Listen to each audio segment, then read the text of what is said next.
YouTubers, Donny Walker here. It's fall. You can tell the maple leaves are falling. Look at that, eh? It's a perfect one. Hey? Good old maple leaves. Just clog up everything. Your house gutters. Just now I'm out cleaning the solvent tank. A whole bunch of them in there and clogging my drain there for it.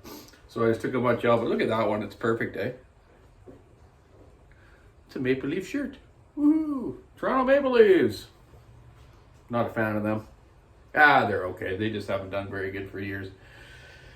Anyways, yeah, hockey's on. Baseball's almost finishing. How about that Boston game the other night, eh? They did that grand slam. It was just an awesome game. They've hit so many home runs. So yeah, go Boston, go.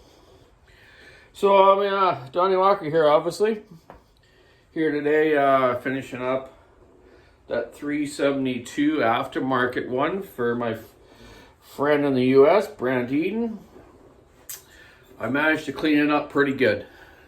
Exhaust port is much better now. I cleaned up all the chrome that was peeling off around it. Got a nice chamfer to it and ported it. Intake, same way. Cleaned all that jagged chrome that was missing around the port of it, so it worked out okay. Cleaned up the transfers, the little edges that were around it, just buffed them up so there's no sharp, jagged chrome coming off there. I normally take down the sides for the transfers here, as you know.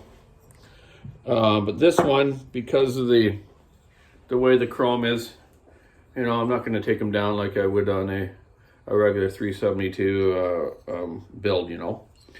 I just don't want to take the chance of it flaking off more and then damaging it. I'm going to use the OEM circlips too instead of the circlips that these pistons come with. They got a real long tang on them, you know, and they're pretty weak. So sometimes, you know, the vibration of the saw or the wrist pin hitting it, I've seen these little ears break off and go up into your motor, and you know what happens then. It's just no good anymore. May groove up the side of the transfer port in the cylinder.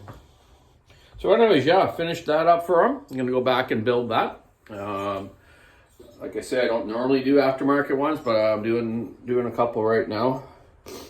And I'm gonna put this all one back together and get it back to him down there. Keep him warm for the winter. Did a 462, 372 X torque, 500i. I had some compressor problems here yesterday too. My one compressor, it's a good brand,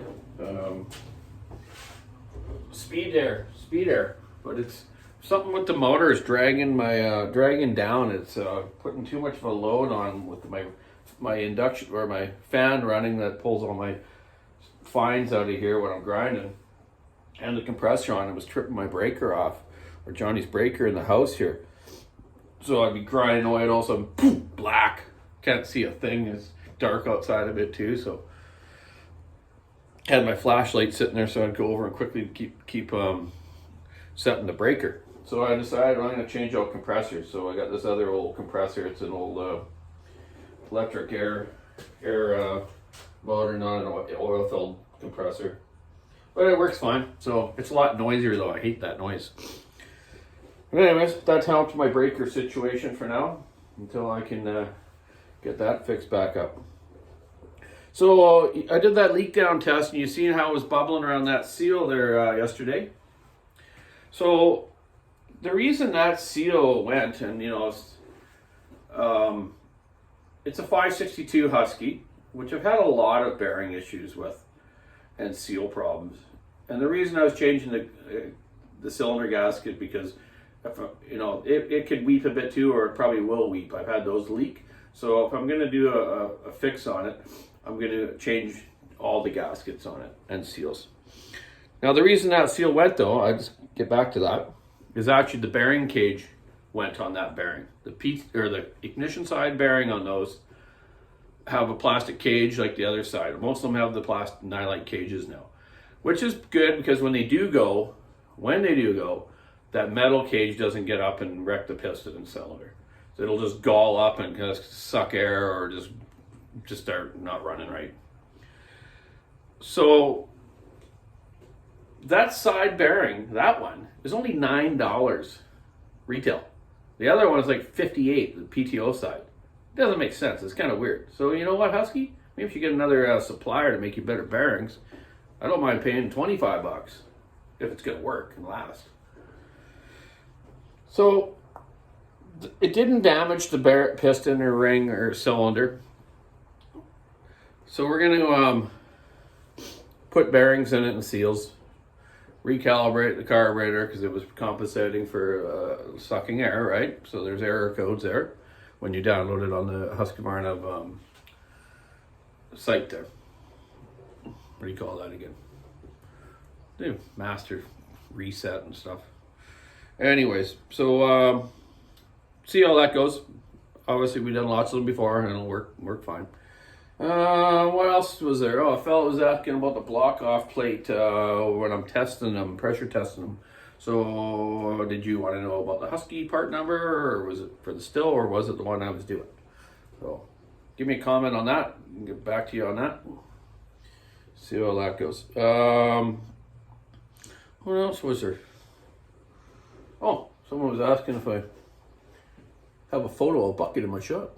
Hey, Bucket. I do. I got it. A Stand Up and Buck shirt right there. There he is. And the old guy right beside him. It's crouching down. So Stand Up and Buck.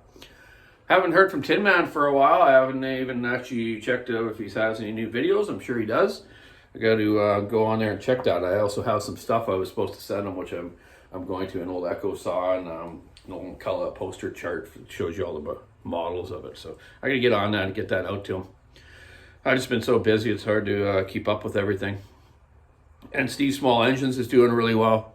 He's got some good content out there and good videos. Check him out. And I guess I better get to work. Put these fine motors together for these people, run them in. I told Brent Eden I'd give him a little video when I run his aftermarket saw there. So I'll get it together today. I'll go out in the backwoods there, not in the backwoods, in the back property where the wood is at the shop, and make a couple cuts. Thanks for all the comments people were saying about our shop tour. We'll give you a newer shop tour soon because we got a lot more climbing equipment again and more product every day there.